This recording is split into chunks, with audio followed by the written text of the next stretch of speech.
الحمد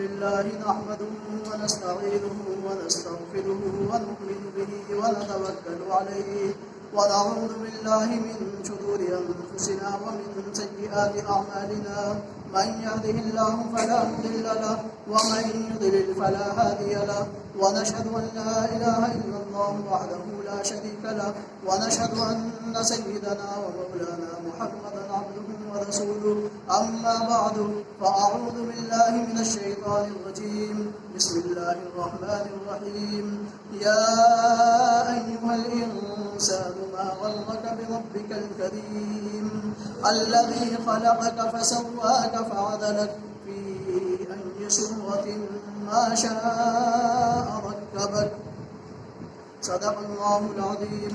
وقال النبي صلى الله عليه وسلم حب الدنيا رأس كل خطيئة أو كما قال صلى الله عليه وسلم. معزز دوستوں اور بزرگوں، انسان جو اس دنیا کے اندر آیا ہے، آنے کا اس کا مقصد کیا ہے اور انسان کی ضروریات کیا ہیں، یہ دو چیزیں الگ الگ ہیں. انسان کا دنیا میں آنے کا مقصد الگ ہے اور آنے کے بعد اس کی ضروریات جو اس کی زندگی سے وابستہ ہیں، زندگی سے متعلق ہے اور متصل ہے، وہ دوسری چیز ہے. لیکن ہمارا کیا ہے، انسانوں نے دنیا میں آنے کے بعد اپنی کیا ہے ضروریات کو مقصد زندگی بنا لیا ہے. اسی وجہ سے انسان کیا ہے اپنی حرص اور لالچ اور طمع کے اندر اس کا اضافہ ہو رہا ہے، اور ہونے کے بعد اس کی کیا ہے لالچ اور حرص کے اندر کمی نہیں آتی ہے. اس آیت کے اندر اللہ رب العزت والجلال نے اسی چیز کو بیان فرمایا ہے. اللہ رب العزت والجلال ارشاد فرماتا ہے، یا ایھا الانسان، اے انسانوں، ما غرک بربک الکریم، کون سی چیز ہے جس سے تجھے رب کریم نے دھوکے میں ڈال دیا ہے اور تو کیا ہے دھوکے کے اندر پڑا ہوا ہے. اس رب اور کریم ذات سے جس نے تجھے پیدا کیا تو اس کو بھول گیا ہے، تو نے اسے بھلا دیا ہے. الذی خلقک، جس نے تجھے پیدا کیا، فسواک، پیدا کرنے کے بعد تیرے تمام اعضاء کو، انسانی جسم کی ساخت کو ایک مناسب انداز کے اندر کیا ہے ترتیب دیا ہے. فعدلک، اور پھر آگے اللہ نے خود ارشاد فرمایا، اور پھر کیا ہے تیرے تمام اس کو ایک اعتدال کے اوپر، مزاج کے اعتبار سے بھی اور پھر کیا ہے تیرے جسم کی ساخت کے اعتبار سے بھی ہر چیز کو اعتدال میں رکھا ہے. تو نے کیوں اسے بھلا دیا ہے، کیوں اس کو بھول بیٹھا ہے؟ اس رب نے تجھے پیدا کیا، اسی کو تو بھول گیا ہے. اس کو بھولنے کے بعد تو اس کی نافرمانی کے اندر، اس کی معصیت کے اندر تو لگا ہوا ہے. کس چیز نے تجھے دھوکے میں ڈالا ہے؟ اللہ رب العزت والجلال نے اس آیت کے اندر اسی چیز کا جواب بھی دے دیا ہے. الذی خلقک فسواک، جس نے تجھے پیدا کیا، پیدا کرنے کے بعد تمام اعضاء کی ساخت کو مناسب انداز کے اندر ڈھالا ہے. انسان کی ناک کو دیکھ لیجئے، اگر یہی ناک منہ کے نیچے ہوتی کتنا بدنما انسان معلوم ہوتا. اور یہ جو آنکھیں ہیں، اگر آنکھیں اس جگہ سے نہ ہوتی بلکہ پیشانی کے اوپر لگا دی جاتی کتنی بھونڈی شکل معلوم ہوتی. انسان کی جو زبان اور منہ ہے، اس منہ انسان کے بجائے سامنے کے اور پیچھے کو ہوتا تو کتنی کیا ہے بدنمی حیت معلوم ہوتی. انسان کو کھانے کے اندر کتنی دشواری پیدا ہوتی. ان تمام چیزوں کو ایک ایک چیز کو مناسب انداز کے اندر اللہ نے ترتیب دیا ہے. فسواک فعدلک، اور پھر کیا ہے تجھے اعتدال کے اندر رکھا. ہر چیز کو کیا ہے اپنے اعتدال کے اندر رکھ کر کے اس کی کیا ہے حیت کو بھی بتا دیا ہے. انسان کے مزاج کے اعتبار سے بھی اس کو اعتدال میں رکھا ہے. انسان کا مزاج کیا ہے، کس چیز کو کہتے ہیں، طبی اعتبار سے دیکھا جائے، سائنس کے اعتبار سے دیکھا جائے، انسان کا جو مزاج ہے وہ 4 چیزوں سے مرکب ہے۔ نمبر 1 خون، نمبر 2 بلغم، نمبر 3 سودا، نمبر 4 صفرا۔ خون کا الگ کام ہے۔ اگر خون انسانی جسم کے اندر زیادتی جو مقدار حیت انسان کے جسم کے اندر خون کے رہنے کی ایک مقدار ہے، ایک پیمانہ ہے، اگر اس سے کیا ہے تجاوز کر جائے، اس سے زیادہ ہو جائے، انسان کے جسم کے اندر خارش اور کھجلی ہو جاتی ہے۔ اور اگر یہ کم ہو جائے جتنی مقدار اس کے جسم میں رہنے کی ہے، انسان کو دوسری بیماریاں شروع ہو جاتی ہے، انسان کا کیا ہے چلنے پھرنے کا نظام درہم برہم ہو جاتا ہے۔ یہ خون کا اپنا الگ کام ہے۔ اسی طریقے سے سودا ہے، اسی طریقے سے بلغم ہے، بلغم کا کام الگ ہے۔ اگر یہ بلغم انسانی جو ہے سانس کی نالی کے اندر اگر اللہ اس کو پیوست نہ کرتا تو انسان پورے دن کے اندر کام کرتا ہے، دھول مٹی اس کے ناک اور منہ کے ذریعے سے حلق کے اندر پہنچتی ہے۔ اللہ نے اس کو نقصان دہ چیز سے بچانے کے لیے انسانی جسم کے اندر بلغم کا کیا ہے نظام پیدا کر دیا ہے، تاکہ جو گرد و غبار سانس کے ذریعے سے انسان کی سانس کی نالی کے اندر پہنچتا ہے وہ پھیپھڑوں کو نقصان نہ پہنچائے، دیگر کیا ہے انسانی اندرونی چیزوں کو کیا ہے نقصان نہ کرے، وہ بلغم کے اندر جم جاتا ہے۔ جب انسان بلغم باہر کو نکالتا ہے وہ تمام کا تمام کیا ہے ذرات جو کیا ہے دھول مٹی کی شکل کے اندر تھا وہ سب کا سب باہر نکل جاتا ہے۔ کیسا انسان اللہ کیسا انتظام اللہ نے انسانی جسم کی حفاظت کا اور ایک ایک جز ایک ایک اعضاء کی کیا ہے حفاظت کا اللہ نے انتظام فرمایا ہے۔ اسی طریقے سے صفرا ہے، صفرے کی مقدار انسان کے جسم کے اندر اگر زیادہ ہو جائے تو انسان کو کیا ہے یرقان ہو جاتا ہے، جسے پیلیا کہتے ہیں، انسان کو پیلیا ہو جاتا ہے۔ تو لہذا ہر چیز کا الگ کیا ہے انتظام اللہ نے انسانی جسم کے اندر رکھا ہے۔ اسی لیے اللہ کہتا ہے الذی خلقک فسواک، اے انسان اللہ تو کس چیز کو اللہ نے بھلا دیا، اللہ کو بھلا دیا ہے، اس نے تجھے پیدا کیا، تیرے اعضاء کی ساخت کو بنایا ہے اور تجھے کیا ہے اعتدال کے اندر رکھا، مزاج کے اعتبار سے ہر چیز اپنی لمٹ اور حد کے اندر رکھ کر کے تجھے کیا ہے ایسا خوبصورت انسان اللہ نے بنا دیا ہے۔ اللہ تجھے تو اللہ کو بھول گیا ہے، اس کی وجہ کیا ہے، بھولا کیوں ہے؟ اللہ نے اس آیت کے اندر اس کا جواب بھی دے دیا ہے، یا ایھا الانسان ما غرک بربک الکریم۔ اللہ نے رب کی صفت کریم کو ذکر فرمایا ہے۔ اس کریم کی صفت کیا ہے؟ اللہ تبارک و تعالی انسان معاصی کرتا ہے، گناہ کرتا ہے، جرائم کرتا ہے، نافرمانیاں کرتا ہے، اللہ کے حدود کو پامال کرتا ہے، شریعت کے احکامات کی دھجیاں اڑاتا ہے، ان تمام کے باوجود اللہ بندے کو معاف فرما دیتا ہے۔ یہ کریم ذات ہے۔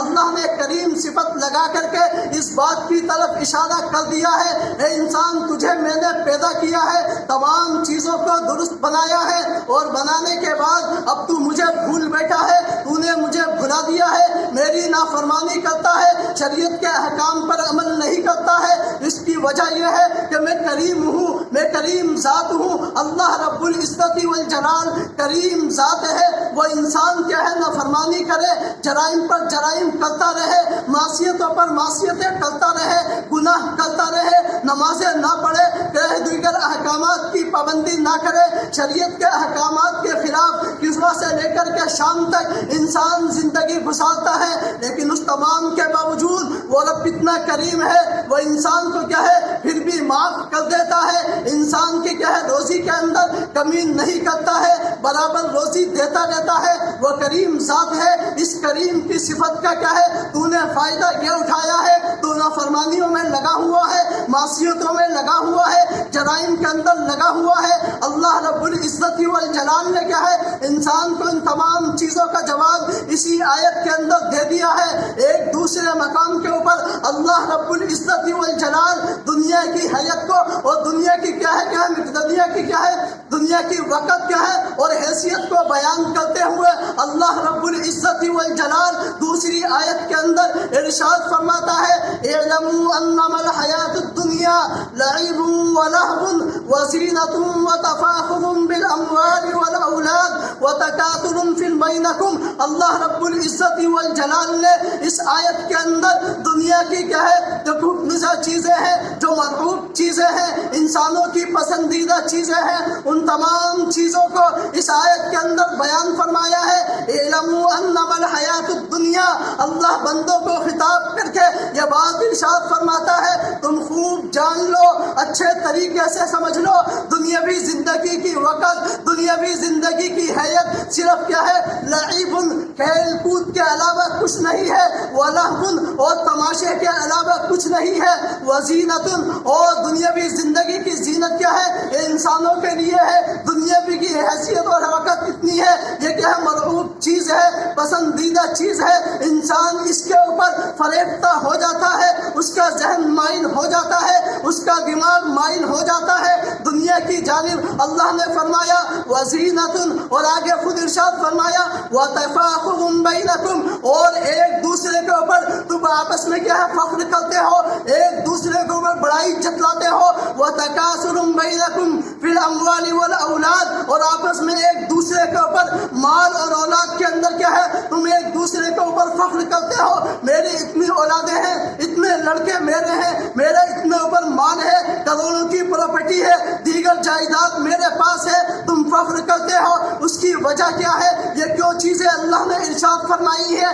ایک ایک چیز کو سنتے چلے جائیے، کانوں کی دل کی کھڑکی کو کھول کر کے ایک ایک جملے کو سنیے. اللہ خود ارشاد فرماتا ہے انما الحیات الدنیا لعب. اللہ نے پہلی صفت بیان فرمائی ہے دنیاوی زندگی کی، یہ کھیل کود ہے، کھیل کود کے علاوہ کچھ نہیں ہے. اس کی وجہ کیا ہے، انسان جب دنیا کے اندر آتا ہے تو 3 مراحل سے گزرتا ہے. نمبر 1 بچپنا ہے، نمبر 2 جوانی ہے، نمبر 3 بڑھاپا ہے. اللہ نے جب بچپن کے اندر بندہ جو ہوتا ہے، چھوٹے چھوٹے معصوم بچے ہیں، وہ کیا ہے، کھیل کھیلتے ہیں، ان کا مقصد کچھ نہیں ہے، وہ ان کی تمام چیز وہی ہے، تمام مقصد وہی ہے، تمام جائیداد ان کی وہ کھیل ہوا کرتی ہے. اگر اس کھیل کو کوئی ان سے چھین لیا جائے، ان کو بڑے کیا ہے، برا معلوم ہوتا ہے. تو دنیاوی زندگی کی حیثیت بھی اسی کھیل کود کی طرح ہے. معصوم بچے جو کھیل کھیلتے ہیں اسی کی طرح یہ دنیاوی زندگی ہے. انسان دنیا کے اندر آتا ہے، آنے کے بعد بچپنا کے اندر ایک کھیل کھیلتا ہے، اس کا مقصد کچھ نہیں ہوتا، مقصد ذہن میں نہیں ہوتا ہے، بغیر مقصد کے اس کھیل کو کھیلتا ہے. وہی اس کی جائیداد ہے، وہی اس کا مال ہے، ہر چیز اس کو سمجھتا ہے. اور آگے جب کہ اس سے بڑھتا ہے، اس کے بعد کیا ہے، وہ تھوڑا بڑا ہو جاتا ہے، بلوغ کے قریب پہنچتا ہے.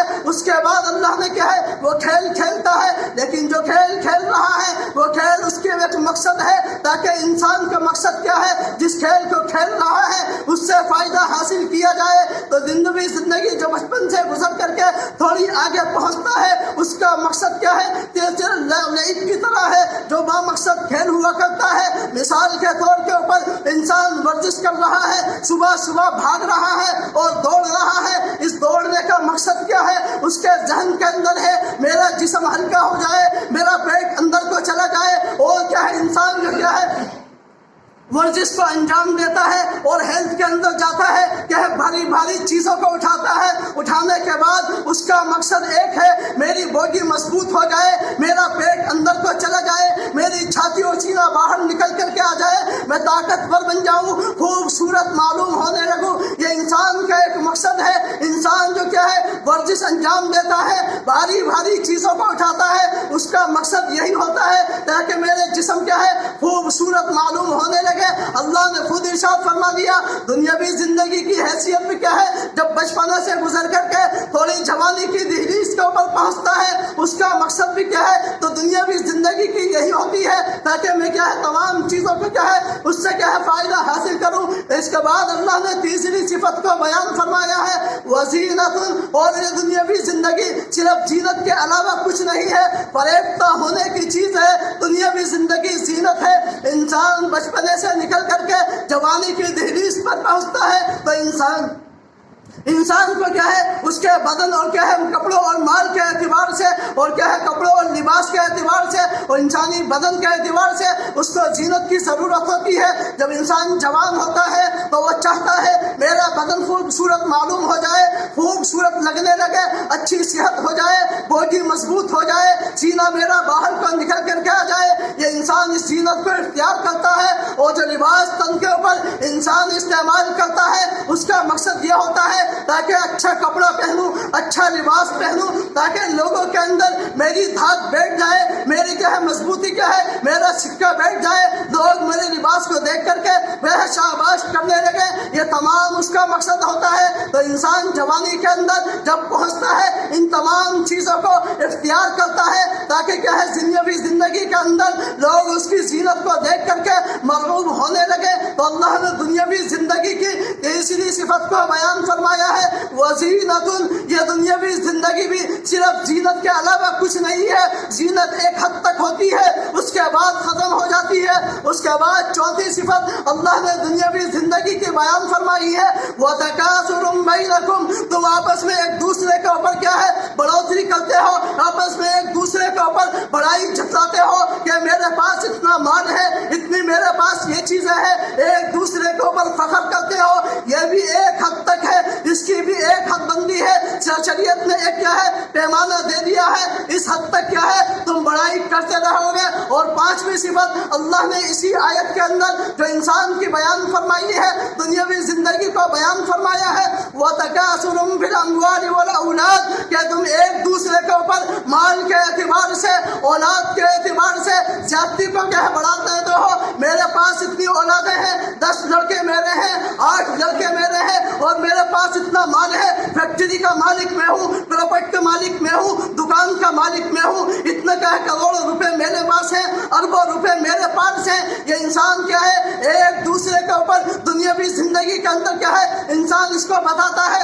اس کی وجہ یہ ہے بچپنے کے اندر بے مقصد کھیل کھیلتا ہے، جوانی جب آ جاتی ہے تو انسان زینت کے اندر لگ جاتا ہے، اس سے ڈھل کر کے انسان آخری اسٹیج اور عمر کے آخری انتہائی درجے پر پہنچتا ہے جسے بڑھاپا کہتے ہیں۔ اب بڑھاپے کے اندر بڑے میاں کو کام کچھ نہیں ہے، ہاتھ میں تسبیح لے لی ہے، اللہ اللہ میں لگے ہوئے ہیں، اور دوسری صفت یہ ہے وہ اس کام کے اندر لگے ہوئے ہیں۔ وہ بڑھاپے کے اندر میری اولادیں یہ ہے اتنا کام کرتی ہے، اتنا دولت میرے پاس ہے، یہ چیزیں ہیں۔ بڑھاپے کے اندر انسان کا یہ مقصد ہوا کرتا ہے۔ اللہ کہتا ہے زینت وتکاثر بینکم فی الاموال والاولاد، کہ انسان کیا ہے یہ تمام چیزوں کو کرتا ہے، اس کے بعد آخری درجہ صرف موت کے علاوہ کچھ نہیں ہے، ایک حد تک ہے۔ مال کے اوپر فخر کر لے، اولاد کے اوپر فخر کر لے، زینت کے اوپر فخر کر لے، زینت کو اختیار کر لے، باڈی فلٹر بن جا، اور پھر یہ باڈی کو بنا لے، چھاتی کو نکال لے، صحت مند بن جائے، یہ ایک حد تک ہے۔ اس کے بعد موت ہے، موت کا پیغام ہے کہ تمام کی تمام چیزیں فنا ہو جائیں گی، موت کے گھاٹ اتر جائیں گی، آخری درجہ انتہا موت ہے۔ اور انسان کیا ہے موت کے منہ میں پہنچ کر کے اللہ نے بیان دیا ہے انما زینت وتفاخر بینکم وتکاثر فی الاموال والاولاد کمثل غیث اعجب الکفار نباته ثم یہیج فتراه مصفرا ثم یکون حطاما۔